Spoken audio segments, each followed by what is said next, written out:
नागाओं का रहस्य अमीश त्रिपाठी की दूसरी पुस्तक है। कहानी मेलुहा की काल्पनिक भूमि की है और बताती है कि कैसे उस भूमि के निवासियों को शिव नाम के एक खानाबदोश द्वारा उनके युद्धों से बचाया जाता है।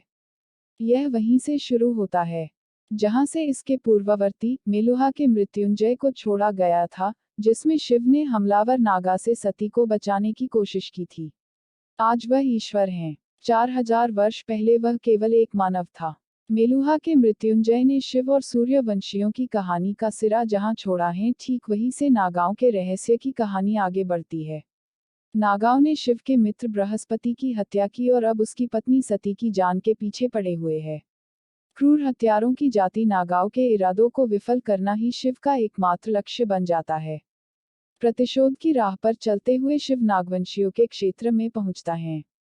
यहाँ उसे मेलुहा के हमलावर को ढूंढना है, जहां वह नागा लोगों तक पहुंचने के लिए एक सुराग खोजना चाहते हैं। शिव को यह भी पता चलता है कि सती की पहली संतान अभी भी जीवित है, साथ ही उनकी जुड़वा बहन भी हैं। उनकी यात्रा अंततः उन्हें नागा राजधानी पंचवटी की ओर ले जाती है। द सीक्रेट ऑफ नगास एक बेहद ही रहस्यमय साम्राज्य से हमारा परिचय कराती है, जहां की हर घटना, हर व्यक्ति और हर चीज ने मुखौटे पहने हैं। पढ़ते हुए लगता है जैसे हर जगह कोई गहरा राज छिपा हो और हम शब्द दर शब्द, पन्ने दर पन्ने उसी राज को राज नहीं रहने देने का प्रयास कर रहे हैं। वैसे तो इस कहानी का आगाज मेलुहा के अंत में ही हो जाता है, जब नागा सती पर हमला बोल देते हैं और मेलुहा के रक्षक शिव अपनी पत्नी को बचाने में कामयाब होते हैं। लेकिन यहाँ एक सिक्का पूरी कहानी में ट्विस्ट पैदा कर देता है। इसके सहारे ही शिव नागाओं का रहस्य पता करने निकलते हैं। यहाँ एक के बाद एक सीन चेंज होते हैं।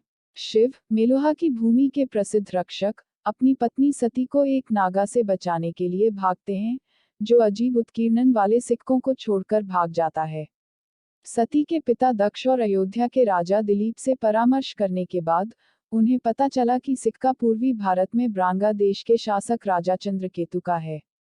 शिव और सती काशी की यात्रा करते हैं, जहां नागाओं के बारे में अधिक जानकारी प्राप्त करने के लिए ब्रांगों का एक समुदाय निवास करता है। उनके साथ शिव के सेनापति पर्वतेश्वर, सहयोगी नंदी और वीरभद्र, आर्यवती डॉक्टर और भागीरथ और आनंदमयी, अयोध्या के राजकुमार और राजकुमारी हैं। काशी में पर्वतेश्वर ब्रांगा समुदाय के दंगे में घातक रूप से घायल हो गए। उनके नेता दिवोदास पर्वतेश्वर को एक चिकित्सा जड़ी बूटी देते हैं जो काम करती है। शिव आर्यवती से सीखते हैं कि जड़ी बूटी केवल नागों की राजधानी पंचवटी में उपलब्ध है। दिवोदास बताते हैं कि प्लेग से पीड़ित ब्रांगा के कारण वे नागाओं से जड़ी बूटियां प्राप्त करते हैं। शिव ब्रांगा की यात्रा करने का फैसला करते हैं और दिवोदास यात्रा के लिए विशेष जहाज बनाने का आदेश देते हैं। इस बीच सती ने शिव के साथ अपने पुत्र कार्तिक को जन्म दिया। जैसे ही वह ब्रांगा के लिए रवाना होता है, स्थानीय ग्रामीणों पर शेर के हमले को रोकने के लिए सती काशी में वापस आ जाती है। एक पुरुष और एक महिला के नेतृत्व में नागा सैनिकों के एक समूह द्वारा उनकी मदद की जाती है, जो शेरों को मारने में उनकी सहायता करते हैं। नागा महिला खुद को काली, सती की जुड़वा बहन और पुरुष को गणेश के रूप में प्रकट करती है। सती की पहली शादी से पैदा हुए बच्चे के बारे में माना जाता है कि वह जन्म के समय ही मर गया था। विकृति के साथ पैदा होने के बाद से दक्ष द्वारा दोनों की निंदा की गई थी। काली के दो अतिरिक्त कामकाजी हाथ थे, जबकि गणेश का चेहरा हाथी के जैसा था। एक अभिभूत सती काली और गणेश को काशी वापस लाती है। ब्रांगा में शिव वैरागी दस्यु परशुराम से मिलते हैं, जो उन्हें नागों और दवा के बारे में बता सकते हैं। परशुराम को हराने के बाद शिव को पता चलता है कि वह एक वासुदेव हैं, विद्वानों का समूह जो उनकी यात्रा पर उनका मार्गदर्शन करते रहे हैं। परशुराम भी शिव को कल्पित नीलकंठ के रूप में देखकर आश्चर्यचकित हैं।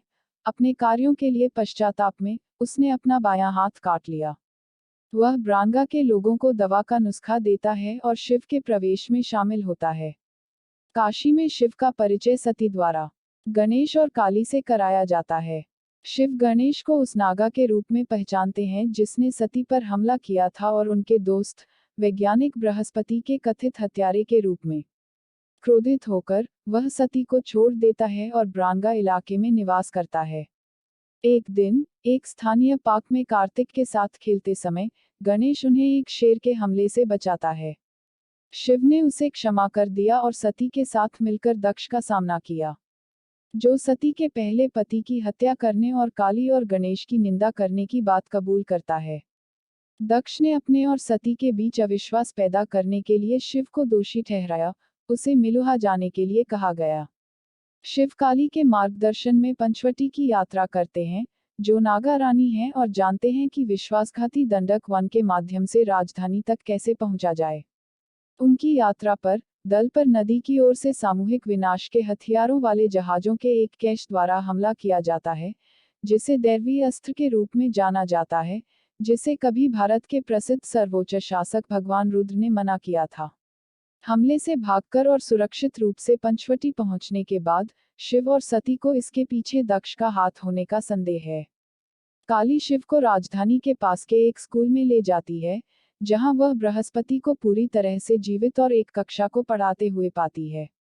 शिव बृहस्पति को देखकर आश्चर्य में पड़ जाता है। अध्यापक की ओर से आवाज आती है, मैं आपकी प्रतीक्षा कर रहा था मित्र। कहते ही उसकी आंखें नम हो गई। मैंने आपसे कहा था ना कि मैं आपके लिए कहीं भी चला जाऊंगा, यहाँ तक कि पाताल लोक भी यदि आपके लिए सहायक होगा। वह अध्यापक और कोई नहीं, वह शिव का खोया हुआ मित्र, उसका यार और भाई बृहस्पति था।